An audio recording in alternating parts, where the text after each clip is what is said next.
दोस्तों नमस्कार। Civil services forum में मैं आप लोगों का हार्दिक स्वागत करता हूं। Good morning, good afternoon, good evening, good night के साथ आज मैं जीएच मीड अर्थात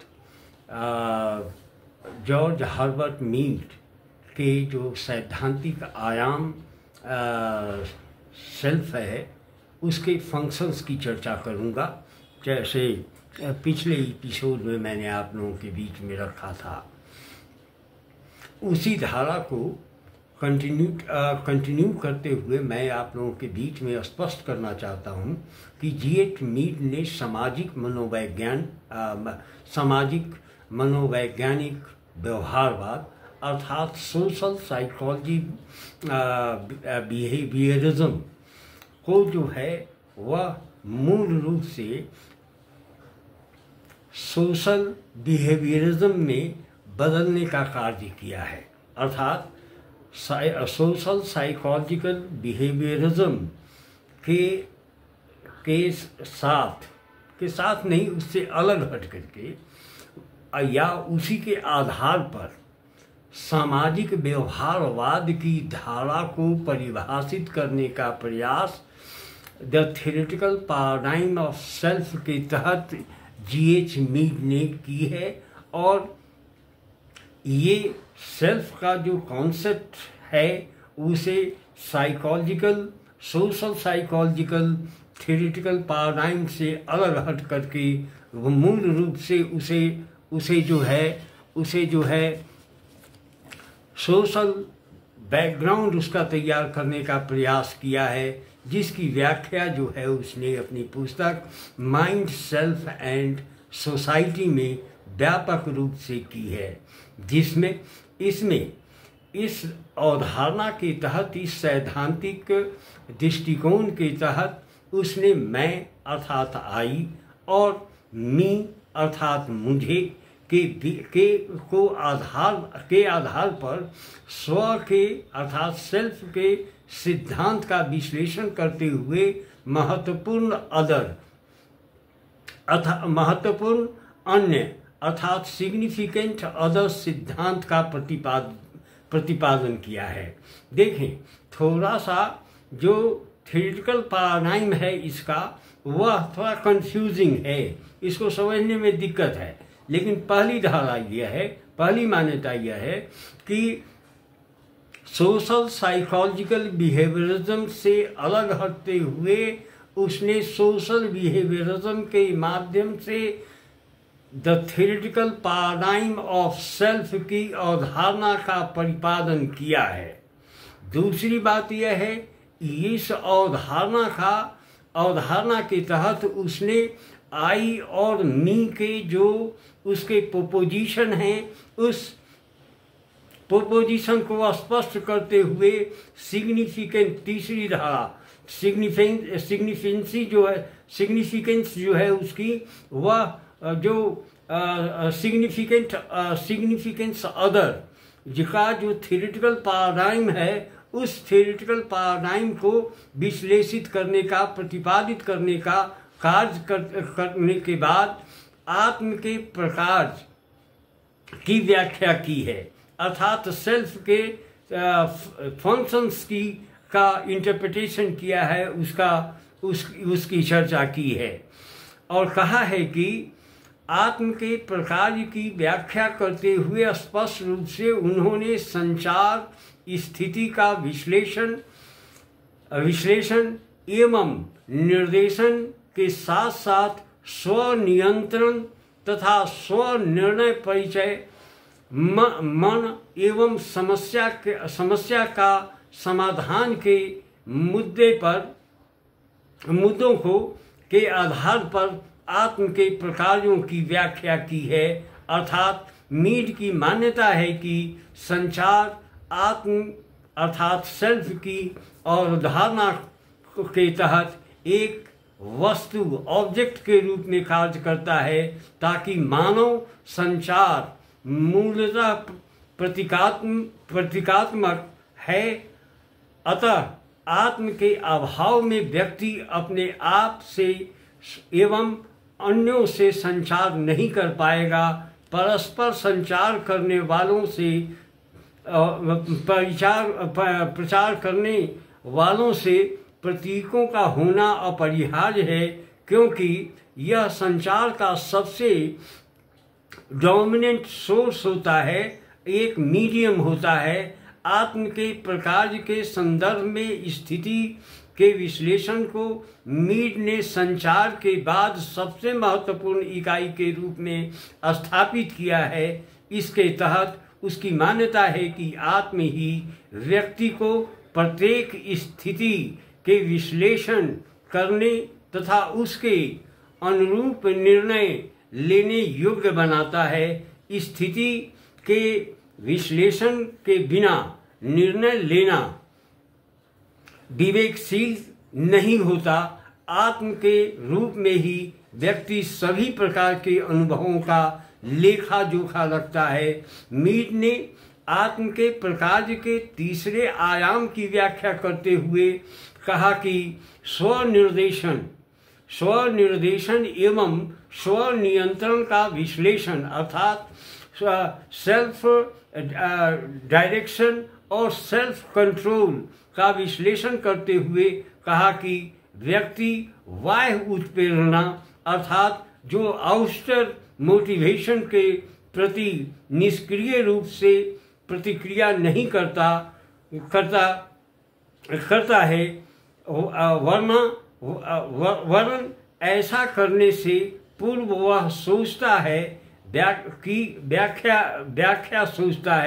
व्याख्या करता है, इस अपने विचारों को संगठित करता है, विश्लेषणों का चयन करता है और विकल्पों का भी चयन करता है, भविष्य की रणनीति बनाता है। ऐसा करना आत्म के विकास पर ही निर्भर होता है, अर्थात सेल्फ जो है ह्यूमन पर्सनालिटी का डेवलपमेंट में सबसे महत्वपूर्ण रोल अदा करता है। यह सोशलाइजेशन के प्रोसेस में के तहत जो है संस्कृति को नए ढंग से परिभाषित करने के लिए व्यक्तियों को उत्प्रेरित करता है, मोटिवेट करता है। मीड ने स्वनिर्णय को भी आत्म का प्रमुख प्रकार माना है। इसके तहत दूसरों के साथ अपने अनुभव के आधार पर ही व्यक्ति अपने आत्म की प्रतिभा का मूल्यांकन करता है। अन्य लोगों की भूमिका ग्रहण करने के आधार पर ही व्यक्ति यह कल्पना करता है और दूसरे लोग इसके प्रति आदर, प्रशंसा या घृणा आदि करते हैं। यह कुछ भी हो सकता है। जैसी क्रिया होगी उस क्रिया के आधार पर ही वो अपना कॉन्शसनेस तैयार करता है, चेतनाशील हो जाता है। वह अपने आप बातचीत के माध्यम से सहसंबंध अर्थात रैपोर्ट एस्टैब्लिश करने का प्रयास करता है। आत्मचेतना पर ही व्यक्ति अपने लिए लक्ष्य निर्धारण भी करता है और क्रियाओं की योजना बना सकता है तथा क्रिया के विकल्प को चुन सकता है। इसी आधार पर वह अपने बारे में या दूसरों के बारे में विचार को अपने अंतर्गत समागत करता है और उसके आधार पर वह कार्य करता है अर्थात क्रिया करता है। मीड के मानव अंतःक्रिया के बारे में विश्लेषण जो है वह मानव को सामाजिक वातावरण के निर्माता के द्वारा निर्माता माना है और वह सामाजिक व्यवहार को नियंत्रित करता है, यह मान्यता है। बहरहाल मीड की स्पष्ट रूप से यह सैद्धांतिक आयाम विश्लेषित करता है कि यह सैद्धांतिक आयाम के तहत जो समाज में जो समाजीकरण की प्रक्रिया है या संस्कृति का विकास होता है, उस विकास की धारा को बहरहाल मीड का यह सिद्धांत समाज और व्यक्ति एक दूसरे के लिए अपरिहार्य है तथा व्यक्ति समाज के संदर्भ से ही मानव बन सकता है। अत्यधिक प्रभावशाली मनोवैज्ञानिक व सामाजिक विश्लेषक बन सकता है। इस सिलसिले में वह आत्म की चेतना का विकास करता है,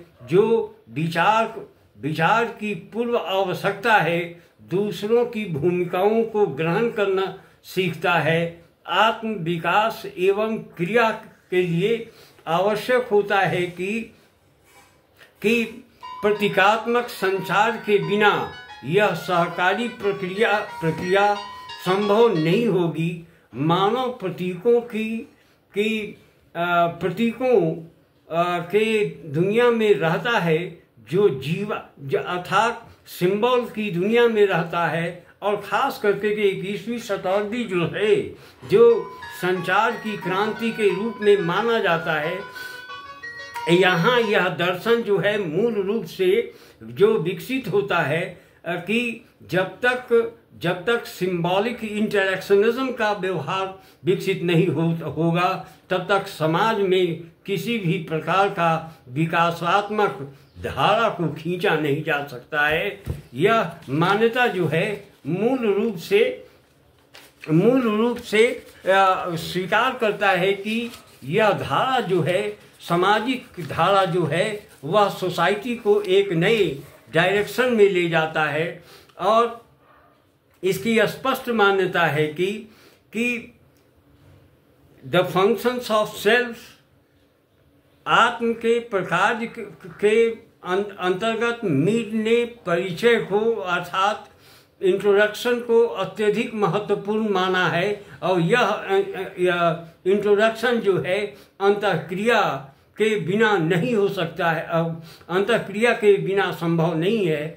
इस धारा के तहत जो है अंतःक्रिया एवं अनुभव की प्रक्रिया को ने सेल्फ की धारा को या सेल्फ की अवधारणा को विकसित किया है, एक लेवल प्रदान किया है। जैसे मूर्खता, शर्मिलापन, बहादुरी आदि लेवल से आदमी जानता है, विद्वान जानता है या मूर्ख जानता है। यह आपकी कृति वह अंतःक्रियात्मक जो प्रक्रियाएं हैं, उस प्रक्रिया के माध्यम से यह करने का प्रयास किया है, जिसके तहत जो है इसका मूल रूप से आप देखेंगे तो सिंबॉलिक इंटरेक्शनिज्म की अवधारणा का प्रतिपादन जो मूल रूप से किया गया हुआ है, वह शिकागो स्कूल ऑफ सोशियोलॉजी में जब